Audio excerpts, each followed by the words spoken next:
En esta lección vamos a estudiar lo que puede ser la principal diferencia entre los jugadores fuertes y los jugadores promedio. Nos referimos a la capacidad de evitar cometer errores garrafales. Piensa en lo siguiente.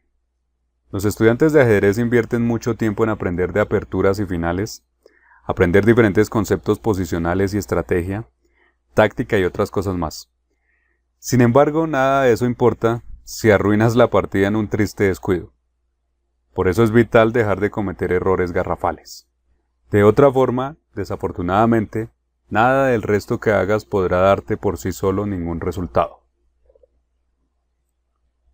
Comenzamos con nuestro primer ejemplo. Aquí está una partida entre Kramnik y Mamedyarov. Es el turno de las blancas, de Kramnik. ¿Cómo jugarías aquí? ¿Cuál es tu primer impulso? Obviamente la posición es tensa. Hay algunas piezas bajo presión y Kramnik juega torre G3. ¿Te parece que las blancas ganan? Bueno, apuesto a que muchos, al igual que Kramnik, pensaron que un ataque así de fuerte sobre la columna G les daría la victoria. Desafortunadamente ese no es el caso, porque resulta que después de dama por F5, las blancas simplemente pierden su caballo y Kramnik se rinde aquí. Era una partida de ajedrez rápido, y eso hizo que un jugador como Kramnik cometiera semejante error. Sin embargo, el escenario que incita a cometer un error garrafal es en general el mismo. Yo he encontrado que con gran frecuencia la gente piensa que para dejar de cometer errores garrafales necesitan resolver más ejercicios tácticos, o mejorar sus habilidades de cálculo, o aumentar su capacidad de visualización, entre otras cosas. Sin embargo, en mi experiencia, veo en las partidas de los estudiantes que en el 90% de los casos se cometen errores garrafales como el de Kramnik en esta partida. El movimiento dama por F5 de esta partida no forma parte de ninguna combinación compleja. Tampoco es algo que requiera un profundo cálculo ni nada parecido. Simplemente se dio por el hecho de que las blancas estaban ocupadas pensando en sus propias posibilidades de ataque y con eso olvidaron por completo pensar en su oponente. Esto es algo psicológico y natural, y todos caemos en esta trampa. Deseamos ganar, esperamos que así sea, y creemos que las cosas se van a dar como queremos. Con este sentimiento, haces un movimiento esperando que tu oponente vaya por donde tú piensas y que así puedas ganar, cuando en realidad lo que debes buscar es mantener la objetividad. Esto es lo que el ajedrez nos enseña. Por todo lo anterior, cuando eliges cuál va a ser tu siguiente movimiento en esta partida, cuando eliges que aquí vas a jugar torre G3, antes de realizar el movimiento en el tablero es vital que te preguntes cuáles son los movimientos forzados de ataque que mi oponente podría jugar en respuesta. Otra forma de la misma pregunta sería, ¿cuál es la respuesta más fuerte que tiene mi oponente? Es vital que te hagas la pregunta de esta manera porque de otra forma, como ya dije antes, estarás deseando que tu oponente haga una mala jugada y te ayude a realizar tu plan. Es crucial permanecer objetivo, mantener la serenidad y preguntarte cuál es la respuesta más poderosa que tu oponente podría jugar como respuesta a la jugada que hagas. Eso es de lo que realmente necesitas preocuparte. No debes pensar en sus respuestas débiles, ya que definitivamente no van a ser peligrosas para ti. Solo es necesario cuidarte de sus respuestas forzosas de ataque. Ahora, ¿qué es forzoso? Respuestas forzosas son las que capturan algo. Como aquí dama por F5. También son respuestas forzosas si te ponen en jaque o te atacan algo. Si enfocas tu atención en este tipo de movimientos y te preguntas cuáles son las capturas que tu oponente podría realizar, notarás que no hay muchas opciones realmente. Con esto en mente definitivamente serías capaz de descubrir la más fuerte respuesta de las negras en esta partida. Pasemos a ver otro ejemplo.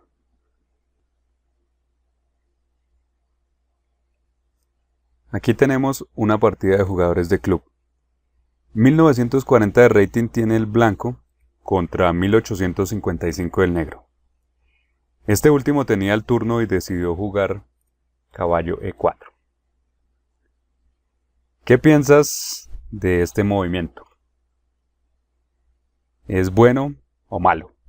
¿Cuál es tu opinión? Se requieren algunos cálculos, pero la pregunta que tienes que hacerte es por supuesto la misma. ¿Cuáles respuestas de ataque podría jugar mi oponente? ¿Capturas, jaques o movimientos de ataque? Las negras jugaron en la partida caballo E4 y se puede suponer que la razón de este movimiento está en que este jugador pensó en que si las blancas capturaban con el caballo por E4, las negras podían ganar de inmediato con el ataque descubierto de por E4, donde el alfil y la dama blancos estarían atacados al mismo tiempo. Lo más seguro es que el jugador de las negras estaba deseando esto y por eso jugó caballo E4. Pero las blancas no están obligadas a tomar en E4. Primero que todo porque las negras no están amenazando nada. Las blancas pueden hacer lo que deseen, no necesitan reaccionar. Solo tenemos que observar los movimientos forzosos de ataque. Por eso tenemos que calcular otra idea. ¿Qué pasaría si las blancas tomaran con el alfil por E4? En tal caso debemos comprobar que la situación sería totalmente diferente. Luego de que las negras tomen con el peón, las blancas pueden seguir atacando en lugar de defender. Se puede jugar D5, atacando el alfil. El peón está respaldado por dos piezas. Y el alfil tiene que retirarse, alfil F5. Y se hace claro que la idea de las negras falla. El pretendido ataque de las negras no tenía ninguna fuerza. Además, como si fuera poco, las blancas pueden jugar B4 y atrapar el caballo. La partida estaría perdida para las negras, que ahora tendrían que rendirse. Nuevamente hemos visto el mismo patrón. Si volvemos a la posición inicial, podemos notar que las negras jugaron caballo E4 simplemente pensando en su idea ganadora. Deseaban que las blancas cayeran en la trampa, creían que les estaban obligando a tomar el caballo y entregar luego una pieza ante el ataque descubierto. Pensar solo en esto les impidió poner igual atención a las posibles respuestas de las blancas. Por eso, repito, es vital que te preguntes cuál es la respuesta más poderosa que puede jugar mi oponente. ¿Cómo puede atacarme o quitarme algo? Si desarrollas el hábito de hacerte esta pregunta siempre antes de hacer tu jugada en el tablero, antes de hacer un movimiento como caballo E4 en esta partida, preguntarte cuál es la respuesta de ataque más poderosa que tiene mi oponente, el 90% de tus errores garrafales desaparecerán. Existen otras técnicas adicionales que analizaremos en los siguientes ejemplos.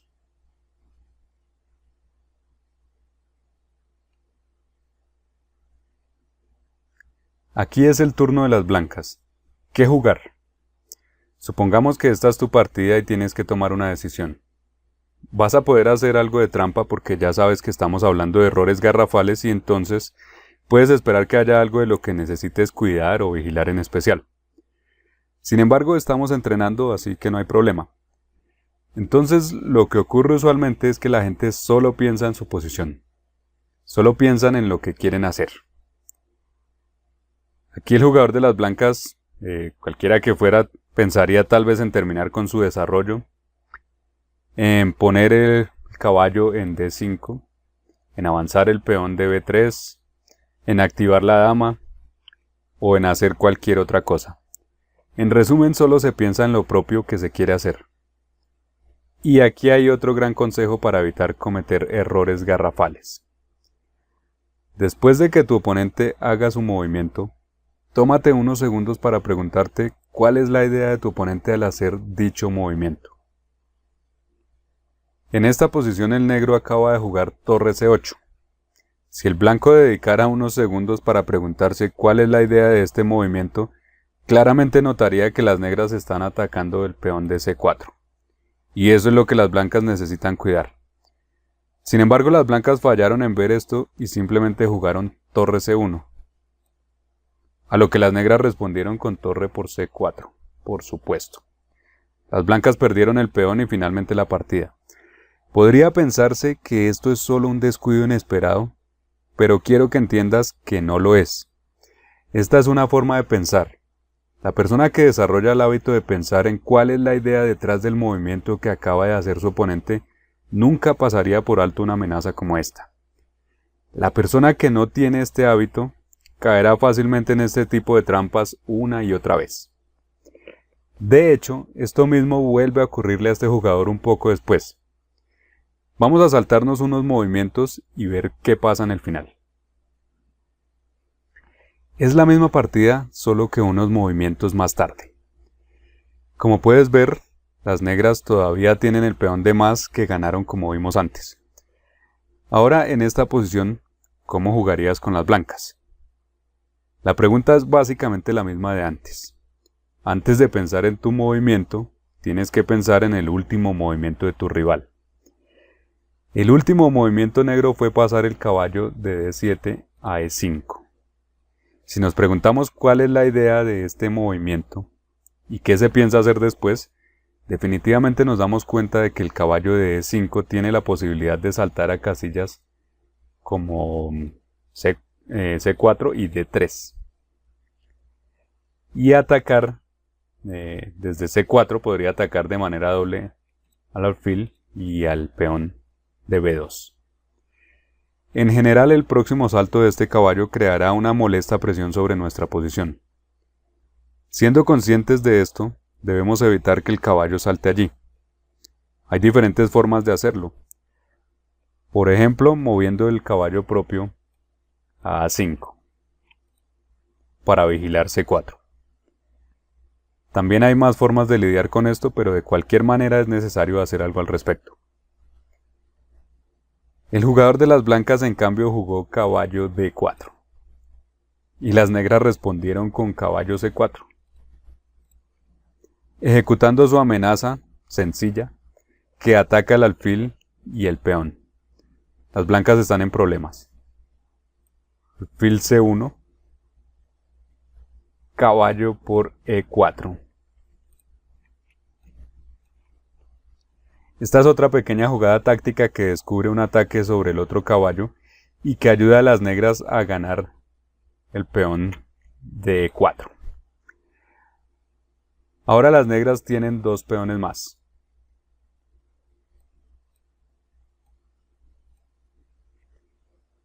La partida se pierde más tarde, con una línea similar a esta. Como podemos ver, el mismo jugador comete exactamente el mismo error por lo menos 2 veces en la misma partida. Ahora veamos algo más que necesitamos aclarar. Devolvemos unos movimientos hasta aquí en caballo E5.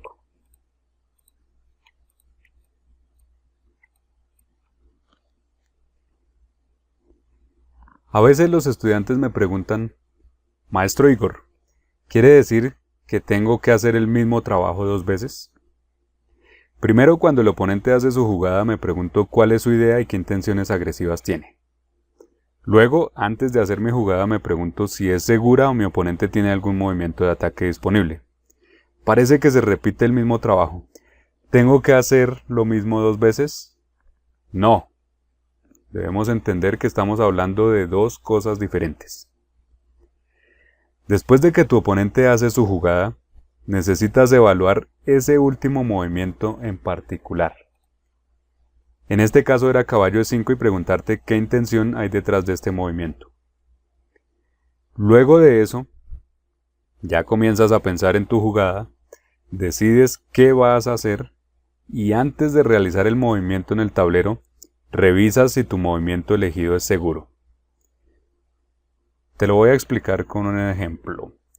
Supongamos que en esta posición las blancas eligen jugar caballo D5 atacando el peón N7.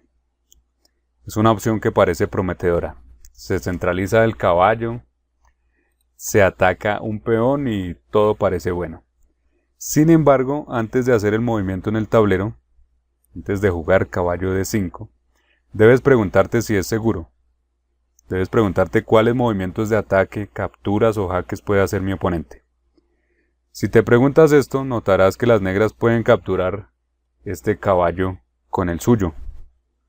Por lo tanto, la idea de todo lo bueno que podía dar caballo D5 falla.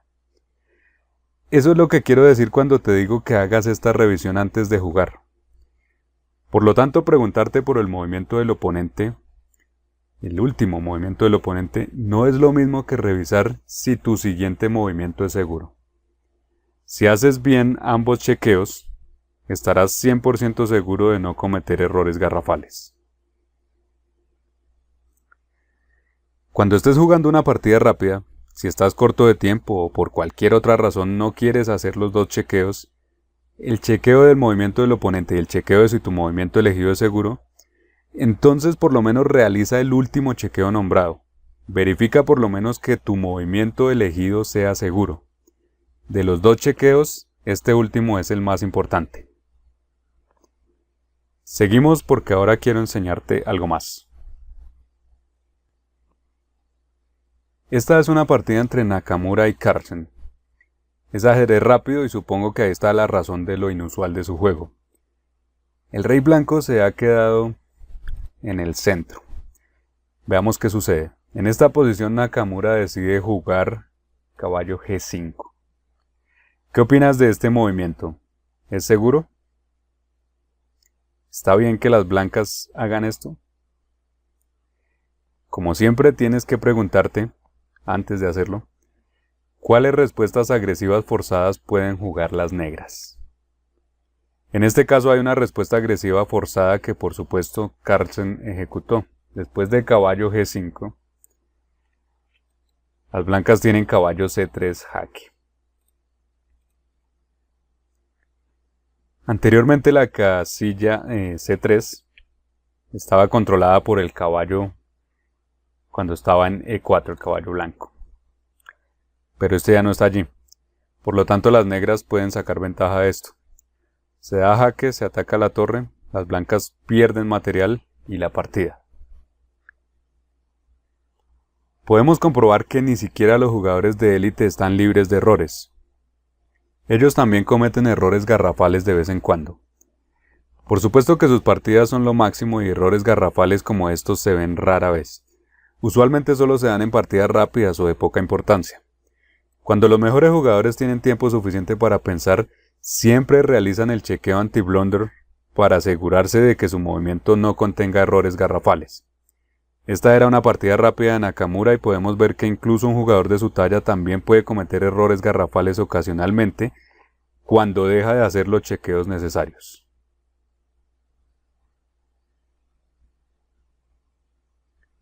Hasta el momento hemos hablado de las dos principales maneras de evitar los errores garrafales, las cuales son preguntarte cuál es la intención que tiene el último movimiento de tu oponente y luego, cuando hayas elegido el siguiente movimiento para hacer, abstenerte de hacerlo de inmediato y en su lugar dedicar unos segundos a preguntarte si el movimiento es seguro y cuáles son las respuestas más agresivas que puede tener tu oponente.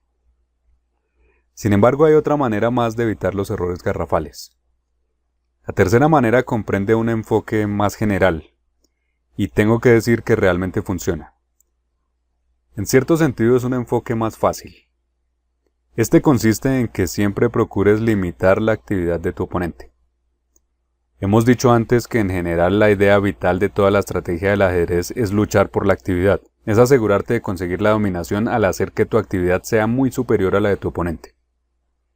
Esto significa que tienes que activar tus piezas y también restringir la actividad de las piezas de tu oponente, inmovilizarlas. Vamos a ver cómo lo hace Carlsen en esta partida donde jugaba con blancas contra Aronian. El turno es de las negras y Aronian jugó A5, a lo cual Carlsen respondió A4. Muchas veces vemos movimientos como este y no podemos dejar de preguntarnos cuál es la idea. Las negras no estaban amenazando nada por el flanco de dama, entonces, ¿por qué hacer algo como A4? La respuesta está en que esto forma parte de la estrategia de limitación. El peón negro en A5 realmente no hace mayor cosa, pero sabemos que tiene la posibilidad de avanzar para el futuro. Y después de eso, quién sabe, tal vez llegar hasta A3 para dar más espacio a la torre de A8. Tal vez la torre podría ir por A5 a C5. Atacar el peón desde allí que está en D5. Estamos fantaseando un poco porque hablamos de posibilidades futuras. Sin embargo, son cosas que podrían llegar a darse. Por lo tanto, para evitar que todo esto suceda, es más fácil que las blancas simplemente limiten a su oponente, que restrinjan su movilidad, y esto concierne tanto a los peones como a las piezas. En cualquier caso es apropiado restringir su movilidad. Eso es lo que Carlsen hace al jugar aquí A4. Está restringiendo al peón negro y además a la torre que se encuentra detrás. Hasta cierto punto se está restringiendo también al alfil de casillas claras, porque el peón A4 le quita un par de casillas a ese alfil en la diagonal. Muy bien, veamos qué sucedió después. Caballo E8. Probablemente con la idea de llevar el caballo a F6. Y Carlsen responde inmediatamente dama D4. Pone un ojo así en la casilla F6, haciendo desde antes que la posición del caballo en F6 resultara inestable. Las negras todavía podrían jugar allí, pero decidieron ir un poco más atrás. Caballo G7. ¿Cuál es la idea de este movimiento? Ir a F5. Carlsen está empeñado en restringir el juego de su rival y juega G4. Este es otro tema estratégico usual. Si pones un peón 2 casillas por delante de un caballo, este peón hace el gran trabajo de restringir al caballo. Aquí podemos comprobarlo, el caballo negro realmente no tiene casillas para avanzar porque los peones blancos lo rodean y lo restringen. Y ahí está la grandeza que tiene esta estrategia de limitación. No hay manera de que pases por alto algo o cometas un error garrafal si las piezas de tu oponente son pasivas. Cuando las piezas del contrario se encuentran en sus primeras filas, como en esta posición, no tienen la posibilidad de causarte ningún daño. De esa manera ni siquiera tendrás que esforzarte pensando en cómo evitar las eventuales capturas, movimientos forzosos o movimientos de ataque de tu oponente, porque simplemente sus piezas estarán tan pasivas que no se podrán mover. Así es como la estrategia de la limitación te pone a salvo de cualquier tipo de errores garrafales. Sigamos observando qué más sucedió. C6. Las negras desean liberar su alfil. Si D por C6, alfil por C6. Ya sabes que tomarás y te arrepentirás. Te dice que cuando tomas estás ayudando a tu oponente a activar su posición. Lo vemos con el alfil. También si permites que las negras sean las que tomen después el peón en D5, se habilitará fácilmente una nueva casilla para el caballo en E6, si este peón se va. Por lo tanto, Carlsen continúa con su estrategia de limitación. C4. C4 sostiene el importante peón en D5, que restringe la actividad negra.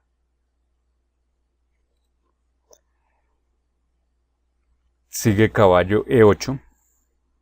Las negras vuelven atrás con el caballo. Están jugando hacia adelante y hacia atrás, no saben qué hacer. Carlsen se da cuenta de que Aronian probablemente quiere intentar nuevamente llevar su caballo a F6, buscando desesperadamente una ruta para poner en juego el caballo. Y entonces se hace otro movimiento profiláctico más. Dama F4. Se apunta así al peón D6, que está actualmente defendido por el caballo, y se asegura que las negras no puedan mover el caballo. Vemos nuevamente la continuación de la razonable y segura estrategia de limitación. No es que el caballo en F6 pueda causar un gran daño a las blancas.